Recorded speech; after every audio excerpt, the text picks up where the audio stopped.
Saludos amigos de todo el país. Con ustedes nosotros a las 8. Juan Taveras Hernández, Juan TH, Georgie Rodríguez, con nuestra invitación para que nos acompañen en este programa, ya que vamos a conversar con un destacado economista francés-dominicano, o dominicano y francés, Henry Ebrard, académico, consultor, un hombre con muchas luces en el campo de la economía y además un gran colaborador nuestro. Henry, buenas noches, gracias por aceptar esta invitación. Muchas gracias a los señor, dos, por la Juan TH. invitación. ¿Cuántos años tienes tú aquí en este país? Bueno, ya va más de un cuarto de siglo el tiempo pasado. El tiempo pasa volando, me parece que fue ayer, ¿no? Como dice aquel bolero, ¿no? O sea, tú estás aplatanado.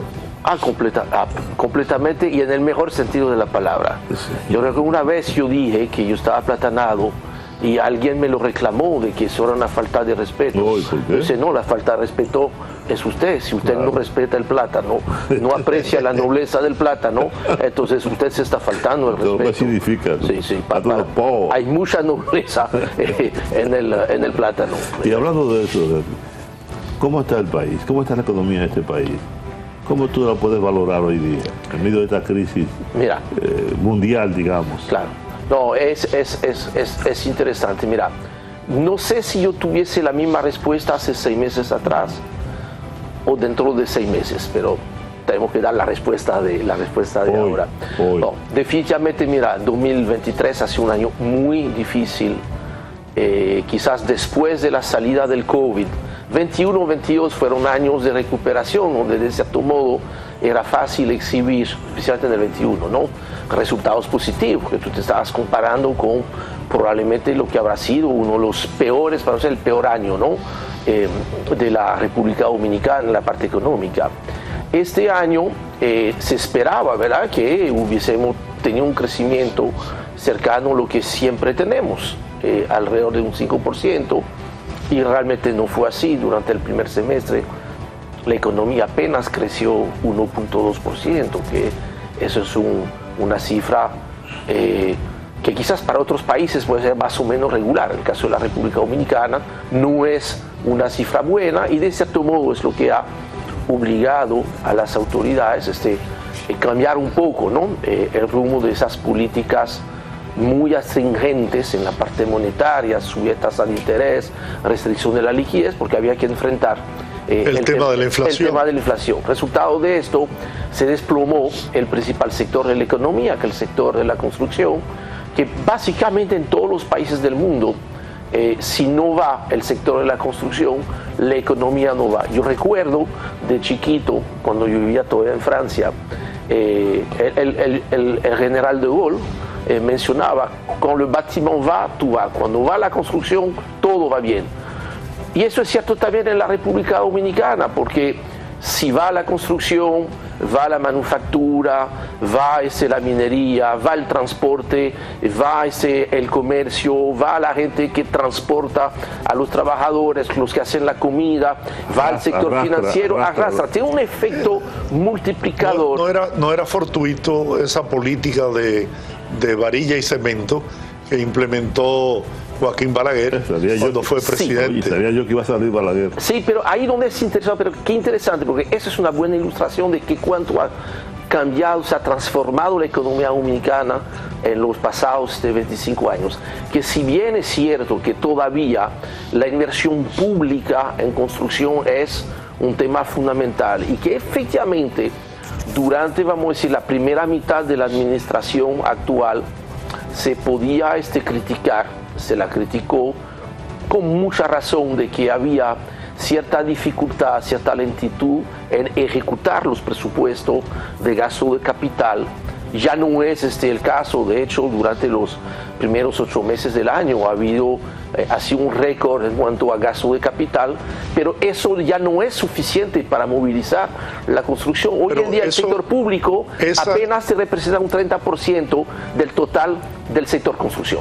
Ese incremento de gasto de capital del gobierno en estos primeros 8 meses fue también forzado, ¿no?, por el tema el tema monetario, ¿no? Las medidas que incrementaron los intereses, ¿no? Sí, entonces, como se ralentizó tanto en el parte del sector privado la construcción y ha empezado a mejorar un poquito, pero fíjense que vimos que no era solamente un problema de tasa de interés. De hecho, cuando tú hablas con los actores del sector de la construcción, te dicen, mira, nos pueden poner tasa cero, no va a ser suficiente. ¿Por qué? Porque los precios de los materiales que se dispararon no han logrado bajar, o muy poquito. Ahora yo te quiero preguntar, ¿se puede? Yo creo que la economía dominicana y la economía de toda la región, digamos, o de toda América Latina, está muy sujeta a lo que pasa en los mercados internacionales, a lo que ocurre en China, lo que ocurre en Estados Unidos, la guerra con Rusia. Ahora se destapa este conflicto de Israel y Palestina que apunta a sobredimensionar. Exacto. A ir escalando, va a ir escalando, y de hecho está escalando. Exacto. Entonces, en esos días está escalando. Todos esos elementos que son exógenos deben ser tomados en cuenta a la hora de elaborar políticas públicas y a la hora de rediseñar, digamos, los planes económicos del Estado. Sí, eso es muy cierto lo que tú dices, y especialmente en el caso de un país como República Dominicana, que probablemente es el país de la región que mejor y peor depende, ¿no?, de lo que pasa en la economía de los Estados Unidos, porque por cada punto adicional que crece la economía de los Estados Unidos, podemos estimar que la economía dominicana crece entre 1.6 a 1.8 adicional, o sea que 2 puntos en Estados Unidos está entre 3.5 y 4 puntos para el caso de la República Dominicana. Y de hecho, pudo haber sido mucho peor la situación de República Dominicana en el primer semestre de no haber tenido una economía de Estados Unidos que, si bien se ha frenado, no ha sido tan grave como se proyectaba. A final del año pasado se proyectaba que la economía de Estados Unidos iba a crecer apenas 0.5%. Desastroso. Va a terminar entre 1.5 y 2%, que no es muy alto, pero es mucho mejor de lo que se pensaba, y sobre todo, ojo con eso, mejor que el año que viene.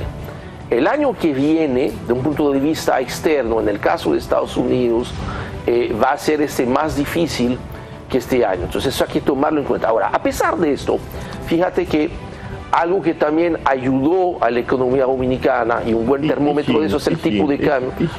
China, primero hay un problema con China, es que no hay cifras confiables, nunca las ha habido, y yo creo que mucho menos ahora. Lo único que sabemos es que China tiene unos problemas muy serios, en cuanto a inversión pública que se ha hecho. Hay un problema en la parte de inmobiliaria que preocupa mucho a las autoridades de China. Se esperaba que China fuera a tener un rebote económico importante este año, que por eso algunos pensaban, como yo, de que los precios del petróleo se iban a disparar. Se han disparado quizás por otras razones, y sin embargo la economía que sí ha logrado crecer mucho más ha sido la India, y la de China está teniendo serias dificultades. Entonces, a pesar de todo esto, con la sola excepción de las exportaciones nacionales, o sea, fuera de zona franca, básicamente por el tema de la minería, todos los sectores generadores de divisas han tenido resultados sorprendentemente buenos. De hecho, ayer la DGA, Dirección General de Aduanas, publicó los datos de exportación del sector zona franca, y lleva 5 meses consecutivos creciendo y teniendo resultados que nunca se habían tenido en el pasado. Turismo, ni hablar, sigue creciendo el sector turismo, y eso que el año pasado, por la guerra entre Ucrania y Rusia, perdimos. Se esperaba recibir el año pasado más de 700.000 turistas de Rusia, y bueno, llegamos a una cifra de 50.000 probablemente a final del año. Si vemos las remesas que obviamente las remesas hay que verlo por lo que son. Una bendición para la economía dominicana a nivel macro, una bendición para muchas familias que logran tener cierto nivel de consumo por las remesas, pero obviamente no es una política de desarrollo. Ningún país se va a desarrollar sobre la base de expulsar a su gente para que les manden dinero. Pero la realidad es que más de 10.000 millones de dólares de remesas te asegura un nivel de consumo sin el cual la propia estabilidad social, política, económica del país pues pudiera ser otra. Entonces, esos sectores generadores de divisas han sido muy positivos, han permitido compensar un poco, ¿no?, esta caída a nivel interno, y ha permitido que, mira, la devaluación del peso, que es un tema de importancia. Y también el buen manejo del Banco Central en la política monetaria. Es que es ahí, mira, donde obviamente la caída del crecimiento es, vamos a decir, el daño colateral de una política que fue positiva y acertada por parte para el del Banco control Central. de la inflación. Y del mismo modo, y eso no es nuevo. O sea, Héctor Valdés Albizu tiene unos cuantos años ahí, ¿verdad? No hay sorpresa. Cuando hace falta subir la tasa de interés, no le tiembla el pulso. Y cuando hay que volver a desmontar esto, igualito. Aunque obviamente desmontar la tasa de interés, que ya ha empezado, falta mucho todavía para volver una tasa como teníamos antes de la subida de las tasas, y sobre todo el traspaso a la economía, eso puede tomar de 3 a 9 meses dependiendo de los sectores. Entonces, lo más probable es que este fin de año, porque también nos vamos a comparar con el peor trimestre del año pasado. El año pasado, el último trimestre del año, el crecimiento fue apenas de 3%. Entonces, tenemos una economía que está reacelerando. De hecho, hemos visto julio, agosto, crecimiento 2.4%, que es el doble de lo que tuvimos durante el primer semestre. ¿Será suficiente eso para cerrar el año con el 3% que proyecta el gobierno y que proyecta el mismo Fondo Monetario Internacional? Pues faltan unos 3 meses, ¿no?, para saberlo. Estaremos cerca de ahí. Lo que más importante para el 2024, la proyección en el proyecto de presupuesto es de 4.7, pero el Fondo Monetario que publicó la semana pasada habla de 5.2. Bueno, 4.7, 5.2 no es una gran diferencia, pero sí, va a ser más fácil el año que viene crecer, porque nos vamos a estar comparando especialmente durante el primer semestre de 2024 con el primer semestre de 2023, que fue malo. Y se supone, porque ya tengo también ya unos cuantos años acá, de que obviamente en un año electoral el primer semestre tiende a ser más movido que en el segundo, porque claro, lógicamente tú vas a tener quizás una acumulación de gasto de capital y dinero en la calle por las 2 fechas de las elecciones, y ya en la segunda mitad del año es probable que ya la tendencia es más vamos a ir recogiendo un poquito. Tenemos que hacer una pausa, Henry, con tu permiso. Regresamos en breve, amigos.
terminado la estabilidad económica en sentido general, la estabilidad macroeconómica por otro lado, el presidente ha tomado medidas porque él sabe, y lo hemos dicho aquí muchas veces, que el principal enemigo del gobierno es la inflación.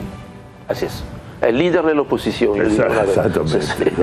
El líder de la oposición. Para evitar que la inflación se tragara la estabilidad económica y social del país, pues se aumentaron los subsidios en algunos sectores, sí, los aumentos de salarios, sí, que también contribuyeron enormemente a disminuir un poco el impacto que puede tener el aumento de los precios.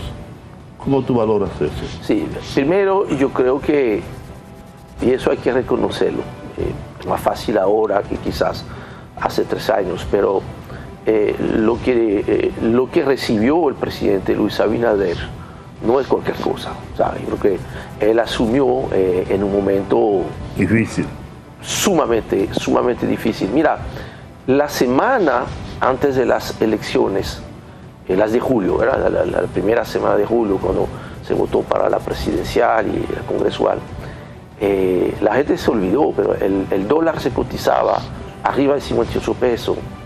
La devaluación acumulada en los últimos 12 meses era 7 pesos y había una devaluación de más de un 15%.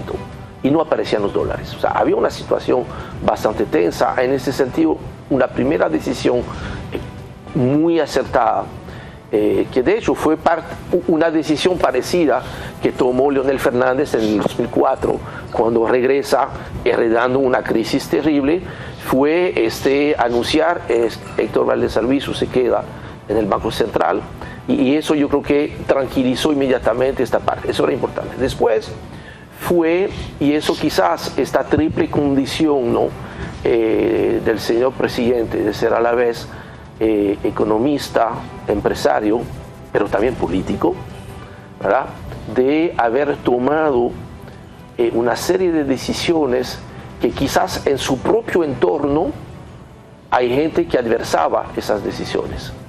Por ejemplo, la apuesta al sector turismo, de seguir invirtiendo en promoción turística, de abrir antes de todo el mundo, resultó ser una decisión usada quizás en este momento, una executive decision, una decisión realmente ejecutiva, y resultó ser sumamente acertada, a un punto tal, y el COVID nos hizo olvidar una situación. En el 2019, el turismo dominicano sufrió una crisis muy grave, que prácticamente estuvo a punto de perder el principal mercado, que era el mercado de Estados Unidos. Ustedes recuerdan, mayo, junio, julio, una serie de decesos de turistas, aunque no tenía nada que ver realmente con la República Dominicana, y por encima, que quizás fue el factor que más desencadenó la crisis, el atentado fallido a David Ortiz, que durante 2-3 días, en todos los canales, en todas las estaciones de Estados Unidos, eso era el único tema. Eso hizo que perdimos durante la segunda mitad del año 2019 el 40% del turismo de Estados Unidos. Gracias de cierto modo al COVID y al buen manejo post-COVID, de nuevo el turista de Estados Unidos considera que uno de los destinos más seguros en la región, por dicha, es la República Dominicana. De hecho, ya estamos de nuevo por más de 2 millones de turistas de Estados Unidos. Después hubo, con lo de la guerra en Ucrania, cuando se disparan los precios de las materias primas, especialmente el petróleo, una decisión que yo inclusive al principio yo no la veía como completamente acertada, que fue el anuncio del subsidio a los combustibles y el congelamiento de los precios de los combustibles. ¿Por qué? Porque mira, típicamente, reacción normal de un economista tiene cierto, vamos a decir, no digo desarrolla alergia, ¿no?, a los subsidios, pero vamos a decir que no nos gusta por esencia. Y en el caso de los combustibles está muy bien documentado que en el caso de la República Dominicana, quienes más compran los combustibles son los hogares de mayores ingresos. Por ende, un subsidio a los combustibles en teoría favorecería principalmente a los hogares más elevados. Eso puede ser cierto en la teoría, pero en la práctica, y en la práctica de la República Dominicana, yo terminé convenciéndome de que esta decisión que tomó el presidente a inicio de marzo del 2022, ¿verdad? Fue quizás la decisión más acertada en materia económica de sus 4 años, porque eso terminó siendo una inversión en paz social. Imaginemos un solo instante qué hubiese pasado con la estabilidad económica, social de la República Dominicana si los precios de la gasolina se hubiesen disparado a 400 pesos o el GLP a 200 pesos el galón. Hubiésemos perdido lo que hoy en día, de cara a todo lo que es la región, y digo la región hasta Tierra de Fuego, que la República Dominicana, los pocos países que está exhibiendo este nivel de estabilidad política, económica y social, y eso a la hora de captar inversión es muy importante. Henry, escuchándote ponderar todas las acciones, ¿no?, que ha tomado el presidente de la República con el propósito de mejorar la situación del pueblo dominicano, a mí me gustaría, y a sabiendas de que, bueno, los opositores lo calificaban como una persona sin experiencia de Estado para poder enfrentar lo que le venía al país, ¿cómo tú valorarías entonces la gestión del presidente Luis Abinader en estos 3 años y 4 meses que tiene al frente del gobierno? No, mira, definitivamente, y ahí yo tengo que ser muy cuidadoso en la respuesta, porque usted sabe que a mí no me corresponde, yo no quiero hacer comentarios políticos, aunque obviamente cuando uno termina comentando la economía, la diferencia entre economía política y política económica, es difícil trazar una línea muy recta, pero definitivamente, mira, si vemos la situación donde está hoy la República Dominicana, donde pudo haber sido, ¿no?, con el tema de esta crisis tan dura que le tocó, que todavía muchos países no han terminado recuperándose de eso. Yo creo que obviamente la conducta ha sido globalmente muy positiva. Eso no quiere decir, que como en todas las regiones, en la parte económica hay luces y sombras. Yo creo que dentro de las luces es no haber perdido esta estabilidad, porque si bien el crecimiento es bajo, se está recuperando, vamos a de nuevo tener crecimiento de 4, 5, 6, que realmente esta obsesión que tuvimos durante mucho tiempo con esta sola cifra, que el crecimiento del PIB, eso es un espejismo.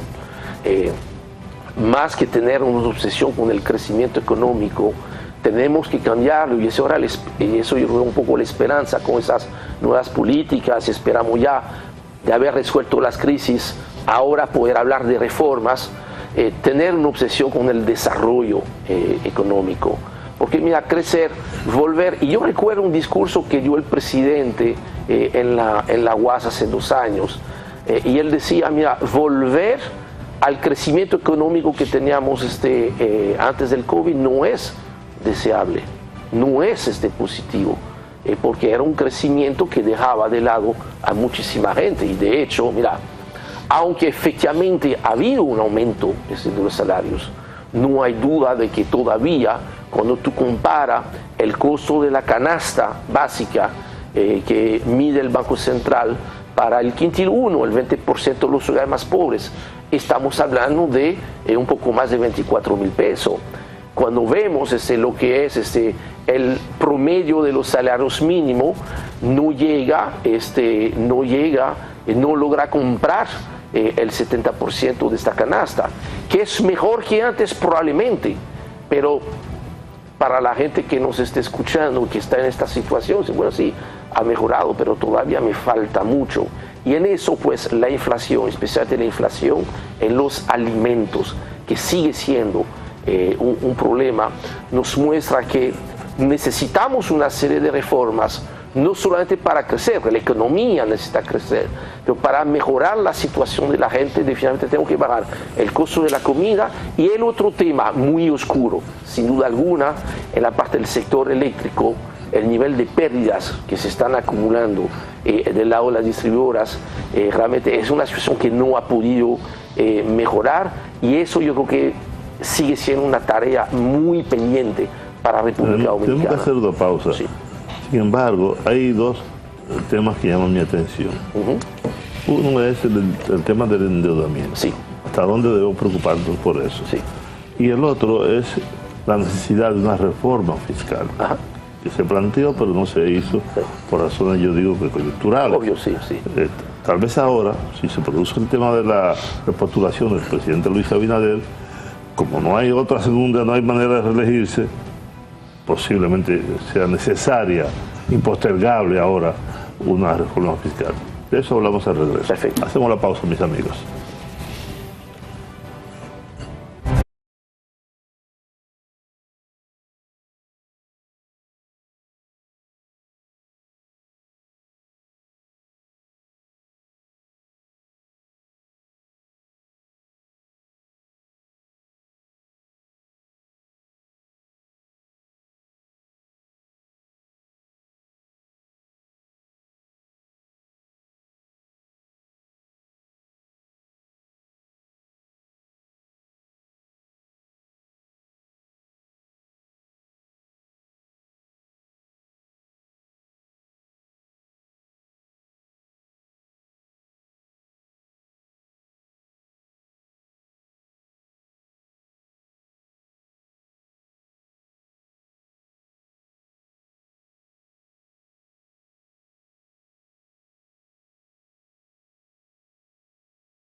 Bien amigos, estamos conversando con Henry Ebrard, economista, consultor empresarial, académico.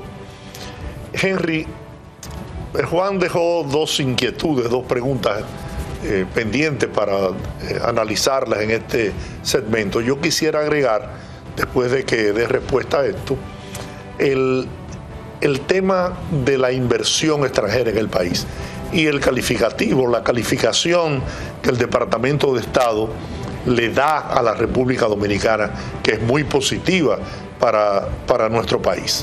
Sí, yo creo que esos tres temas están muy vinculados, ¿no? Primero, el tema del endeudamiento, y eso obviamente es un tema que siempre se politiza, tiende a politizarse mucho. Primero, mira, no hay nada equivocado que un país como la República Dominicana se endeude, porque un país que está en crecimiento, un país que necesita desarrollarse, al igual que una empresa o al igual que en la casa de uno, hay ciertas inversiones que tú no vas a hacer si tú no obtienes financiamiento. Lo cual quiere decir que, mira, no es ni bueno ni malo endeudarse, depende qué se está haciendo con el dinero.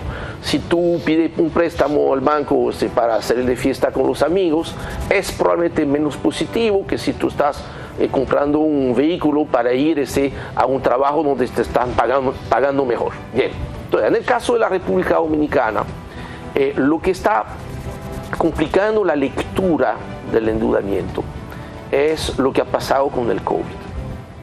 Entonces, ahí yo, para dejar de lado los que están de los litorales de la oposición y de los que están actualmente manejando las cosas, yo creo que es igualmente injusto atribuir todo el endeudamiento del año 2020 a la administración pasada, y es igualmente injusto atribuirla a la administración actual.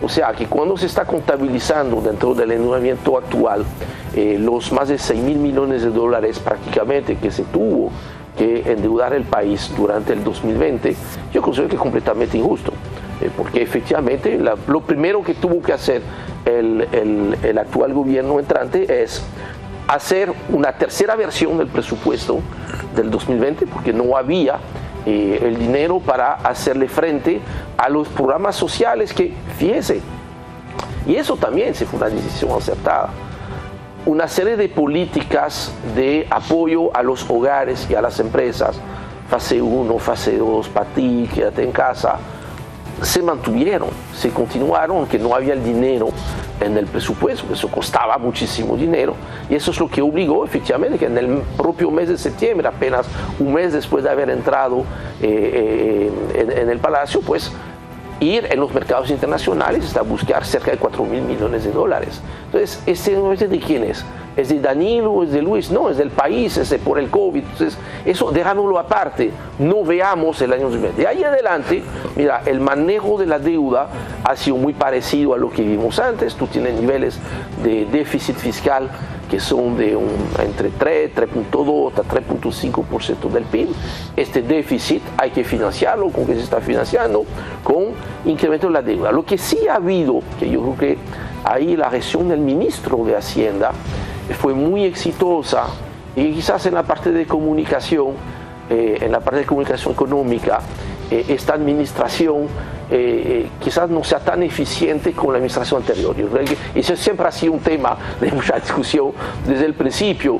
Es una cosa, saber hacer es una cosa, hacer saber es igualmente importante. Es mi queja permanente con el gobierno. Bien, entonces, creo que es una tarea pendiente siempre. Sí, y yo creo que ahí tú tienes toda la razón. Y especialmente en este caso, mira, el trabajo que ha logrado hacer el Ministerio de Hacienda con la parte del endeudamiento en dos cosas, que es renegociar una serie de deudas que se habían emitido con tasas de interés de 14-15% en peso, con un vencimiento este año, el año que viene, renegociarla para pagarla después del año 2030, sustituirla de 14 a tasa de 8%, eso es un excelente logro.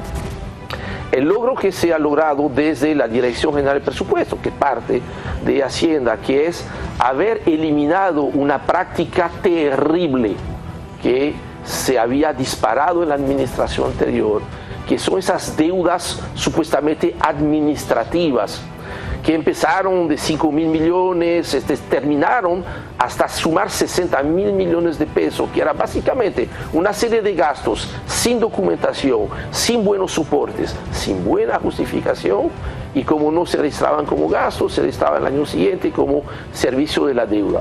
Esto se ha logrado eliminar y qué bueno que hace. De hecho, el juez de paz, en este caso, ¿quién es? Son las instituciones, las calificadoras de riesgo, y ahí hay que ver que efectivamente las calificadoras de riesgo han mejorado la evaluación del país y eso está muy bien. Es por eso que hay que seguir trabajando este tema para lograr lo que ha mencionado tanto el presidente como el ministro de Hacienda, y que nosotros venimos tiempo hablándolo. Es importante que el país pueda lograr algo que se llama la calificación de el investment grade, el grado de inversión. El grado de inversión es cuando ya te pone una nota que aquí es prácticamente sin riesgo invertir y prestar ese dinero. No estamos tan lejos de ahí, pero lograr esto permitiría bajar en un 40% los pagos de intereses que tenemos actualmente. Y porque donde hay confianza, pues... Tú comparas la tasa que paga un país como Panamá y un país como República Dominicana, estamos pagando 40% más que Panamá. ¿Qué quiere decir eso? Que si vemos el presupuesto del 2023 o el del 2024, el presupuesto de gastos de interés prácticamente llega a supera los 250.000 millones de pesos y equivale a 2 veces el presupuesto de salud. Todos estamos conscientes de que parte de las cosas que quisiéramos hacer es aumentar el presupuesto de salud para bajar lo que se llama el gasto de bolsillo. Es trágico ver cada vez que alguien tiene que ir a un hospital, aún con seguro y todo eso, tiene que poner de su parte, comprar una serie de cosas que no aparecen.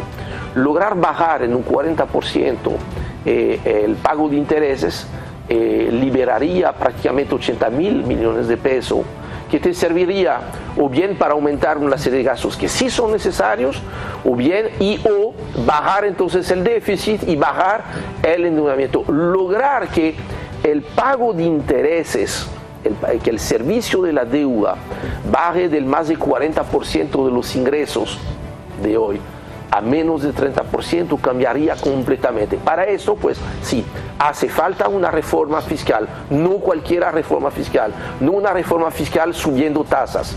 Yo entiendo que la reforma fiscal que se tiene que lograr acá, en el caso del ITEVIS, el impuesto a la renta a las compañías, frente a las pequeñas, es barata. Ninguna empresa chiquita se va a formalizar pagando un 27% de impuestos a la renta. Yo creo que todo el mundo está bastante claro con eso. ¿Cuándo va a llegar esta reforma?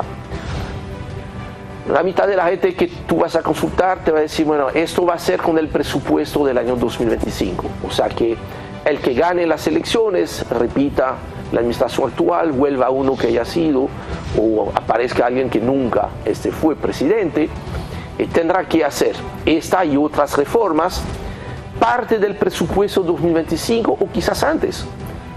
Perfectamente tú pudieras imaginar que la reforma no sea parte del presupuesto 2025, sino de una modificación del presupuesto 2024. ¿Qué nos dice eso? Que ya las discusiones sobre la reforma fiscal ya han empezado, o sea, han empezado hace mucho tiempo.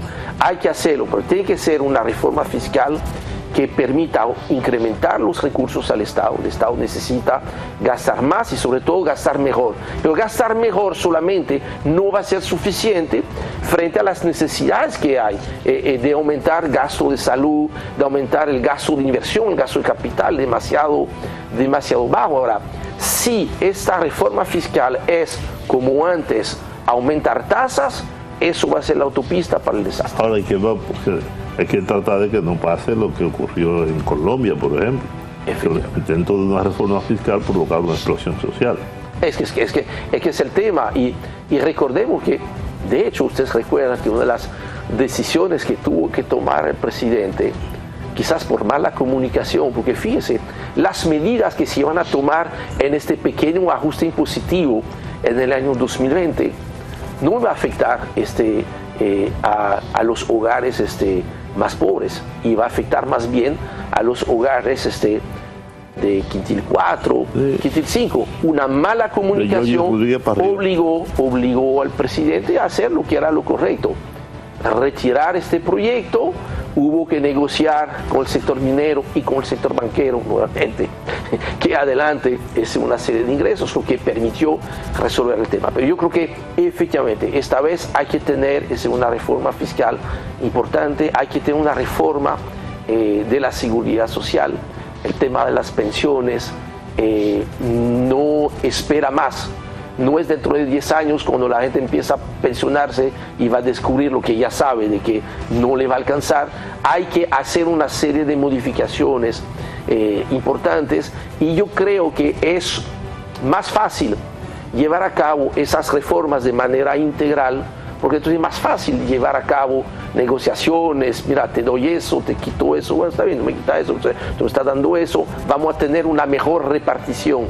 Eso yo creo que es el reto fundamental del que va a resultar, del que resulte ganador en la selección del año que viene y que tiene una cita histórica, porque no podemos seguirse postergando. Lo pudimos hacer porque estábamos obligados por lo de la crisis. Pero si queremos realmente que la República Dominicana, que acaba de pasar en tamaño económico este año, estamos pasando a Ecuador y a Puerto Rico. Ya la economía de la República Dominicana pesa más que la de Puerto Rico y pesa más que la de Ecuador. Ahora, si queremos seguir avanzando, pero que toda la población se beneficie de esto, sin lo cual socialmente no será sostenible, entonces hacen falta esas reformas. Y ahí lo que tú dices, quizás el reto más importante de esas reformas es el lado del relato. Cómo las autoridades van a poder recibir el apoyo de toda la población con esta agenda de reforma. Hay que construir un relato, hay que comunicar este relato, sin el cual va a ser muy, pero muy difícil lograr implementar esas reformas. Señor, tenemos que hacer la pausa. Volvemos enseguida, amigos. Ya con el final del programa, ¿verdad? Volvemos.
Henry, en la última parte de tu exposición, en el anterior segmento, diste una noticia que yo sé que va a alegrar a mucha gente, ¿no?, al pueblo dominicano, y es reforma tributaria con la reducción de los impuestos, pero que esto representaría una mayor recaudación.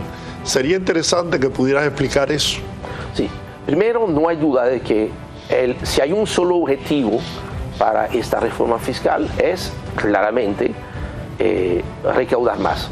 Habría que buscar entre 2-3% del PIB, de que estamos hablando, un punto de PIB un poquito más de 60.000 millones de pesos. Tú no necesitas lograrlo inmediatamente en un año, porque precisamente ahí está la magia. Ahí está la magia.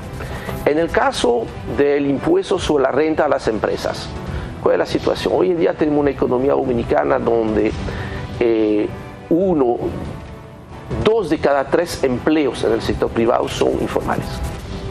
Solamente un empleo de cada 3 en el sector privado, ¿verdad?, es formal. Entonces que nos engaña un poco la tasa de informalidad aquí, porque sumamos el sector público, que por definición es formal. Cuando tú sacas el sector público de la ecuación, el sector privado apenas la formalidad es un 33%. Resultado de esto, tú tienes hoy en día una evasión, una ilusión de más de un 60% en la recaudación del impuesto a la renta, tanto de las sociedades como de las personas. Esto es gigantesco. 60%. Sí, sí, más de un 60%. Aunque haya mejorado un poquito, todavía es alto. Si tú vas a lo que es el impuesto sobre la renta... Un poquito, no muy alto. Sí, no, es demasiado alto. Ahora, yo quiero verlo con una buena noticia, porque eso es lo que nos permite precisamente hacer esta reforma. Si tú te pones como objetivo, dentro de 5, 10 años, haber bajado a la mitad este 60%, bajarlo un 30%, tú estás diciendo que tu recaudación, que era de un 40, va a subir a un 70, y eso es lo que te va a permitir, con el crecimiento económico, de que efectivamente hay espacio para bajar la tasa. Especialmente en el caso de las pequeñas. Es lo mismo con la pérdida del sector eléctrico. Si nosotros nos proponemos reducir la pérdida, sí, eficientizando el sistema, igual que si reducimos la evasión fiscal, que es muy alta todavía. Aquí hay cosas que se pueden hacer y que no se han hecho. Tal como se han logrado, o sea, se han logrado cosas probablemente hasta más complicadas. Tú tomas el sector eléctrico. Tú me hubiese dicho hace 10 años atrás de que dentro de 10 años, o sea, en el 2023, la matriz de generación eléctrica íbamos a estar produciendo en la mayoría de los meses del año más electricidad con el sol, el viento y la biomasa que con fuel oil. No, está loco ese sector. Nunca se ha pasado. Hoy en día se ha logrado transformar la matriz de 40% gas natural, 30% carbón mineral, un 20% con las renovables, pero ya estamos en renovables que ya ni siquiera es hidroelectricidad, que con el problema de la sequía, la hidroelectricidad representa un 5% de la generación. Estamos generando más hoy en día con solar, biomasa y viento que con el fuel oil. Entonces, este mismo logro que se ha tenido del lado de la generación, yo no veo por qué, al igual que otros países mucho más pobres, mucho más complicado que la República Dominicana, lo han logrado, se va a lograr. ¿Hasta dónde puede bajar? Mira, las pérdidas en algunos meses superaron el 40% entre facturación y cobro en el caso del sector eléctrico. Bajar hasta un 15%, o sea, 12 en facturación, 3 en cobro, es una meta razonable. Claro, tú vas a necesitar el tiempo para tomarlo. Tú tomas 5 años, tú tomas 10 años. Y una inversión también importante. Sí, pero esta inversión tú no la vas a tener si no hay este compromiso, esta posibilidad de bajar las tablas. Tú necesitas un retorno. El ITEVIS, ¿qué hablas del ITEVIS? En el caso del ITEVIS, la evasión ha ido bajando, pero probablemente anda un poco debajo del 40%. Todavía es alto. Es muy alto. De nuevo, vamos a proponernos como meta, como parte del relato colectivo, bajar de un 40 a un 20. Tú estás diciendo que entonces ahora, esto va a significar recaudaciones sin subir tasas. Nos quedan 2 minutos. Pero en todo esto que hemos analizado esta noche, está el tema de la disminución de la corrupción en el país, que era muy alto. Sí. Sin embargo, los propios Estados Unidos han ido reconociendo que ha bajado. Nosotros estábamos entre los países más corruptos del mundo. Hoy no creo que sea así. Y ese es un elemento importante, porque si reducimos los niveles de corrupción, ese dinero que se quedaba en los bolsillos de los funcionarios, ahora se invierte en obras de bien social. Y ese es un elemento importante desde el punto de vista económico también y social. Es muy correcto. Mira, las estimaciones de corrupción para un país como la República Dominicana, hubo muchos estudios hechos, pero si tú hablabas de un pobre 1% del PIB, tú estás hablando de 60.000 millones de pesos. Quiere decir que un 30% del déficit actualmente se debe a la corrupción.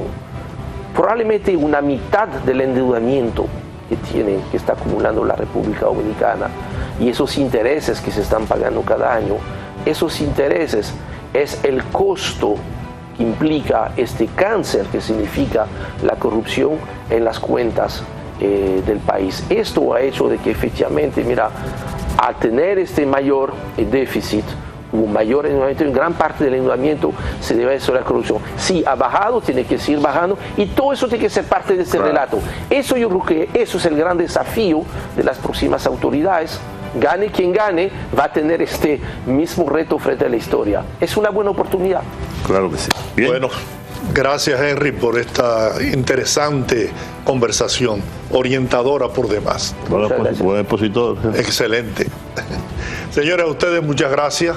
Nos encontramos en una nueva entrega de Nosotros a las 8.